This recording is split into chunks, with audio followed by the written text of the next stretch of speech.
Isang magandang gabi sa inyong lahat, ating mga taga-subaybay. Ang kwentong ipapahagi ko sa inyo ngayong gabi ay hindi basta-basta isang urban legend. Ito ay isang liham na pinadala sa atin ng ating subscriber na itatago natin sa pangalang Junjun.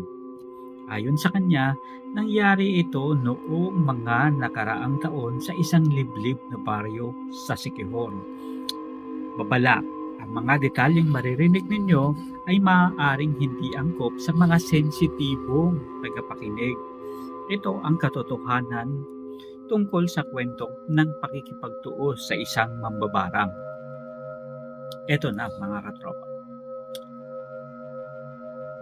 Hindi ako naniniwala sa kulam o barang dati.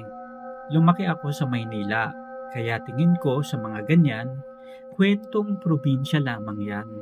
Pero lahat yun, nagbago nang namatay ang lolo ko at kailangan naming umuwi sa Siquijor para sa libing.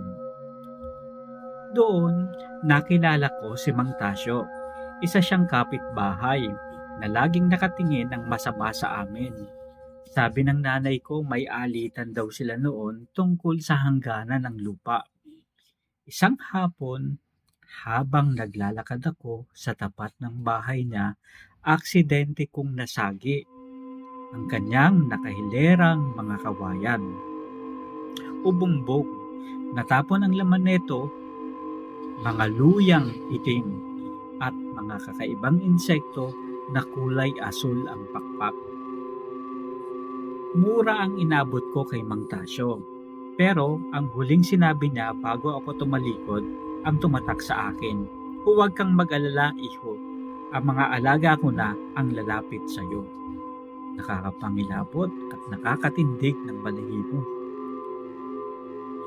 Eto na, kinabukasan, nagsimula ang lahat. Akala ko kagat lang ng lamok sa braso ko.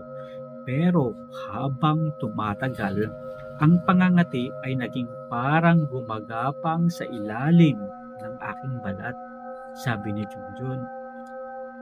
Kitang-kita ko sa ilalim ng balat ko na may gumagalaw.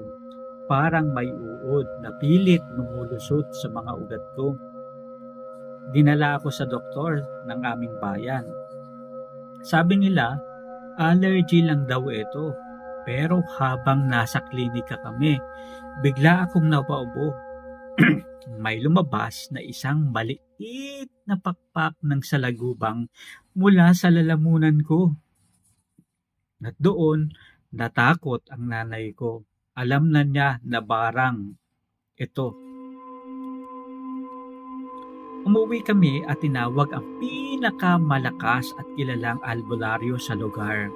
Ito si Kaising. Pagkakita pa lang niya sa akin, kumuha siya ng baso ng tubig at tawas. Pagkapatak ng tawas, lumabas ang mukha ni Mang Tasyo na may hawak na manika at isang kawayan. Kinikilabutan ko. Dinala ako sa gitna ng sala. Pinahiga ako sa banig at eto ang pinakamasakit na part. Kumuha si Kaising ng lana at ipinahid sa tiyan ko. Maya-maya, ang mga pantal sa balat ko ay nagmistulang pumutok.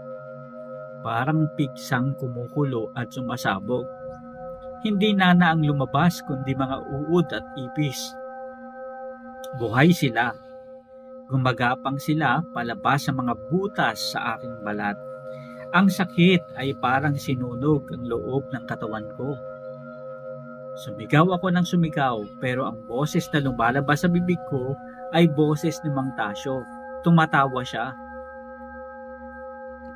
Matapos ang 3 napakahabang orasyon, tumigil ang paglabas ng mga insekto. Sabi ni Kaising na ibalik na niya sa barang ang nagpadala nito. Kinabukasan, nabalitaan na lang namin na si Mang Tasyo ay natagpo ang patay sa loob ng bahay niya. Sabi ng mga nakakita, puro raw bibig at tiyan niya ng mga itim na alupihan at salagupang. Punong-puno ito at may kasamang bula-bula pa. Simula noon, hindi na kami bumalik sa baryong yun. Hanggang sa ngayon, Kapag may nararamdaman akong makati sa aking balat, kinakabahan pa rin ako. Baka mamaya may naiwan pang itlog ng insekto sa loob ko. Mga kababayan, isang nakakapangilabot na karanasan mula kay Junjun. Kayo, naniniwala ba kayo na may mga taong kayang mag-utos sa mga insekto para manakit sa kapwa? I-comment ang inyong opinyon sa baba. Huwag kalimutang mag-like at subscribe para sa mas marami pang kwentong katatakutan. Hanggang sa muli, manatiling gising at mag-ingat sa bawat pangangati ng inyong balat. Maraming salamat sa panonood. Hanggang sa muli, paalam.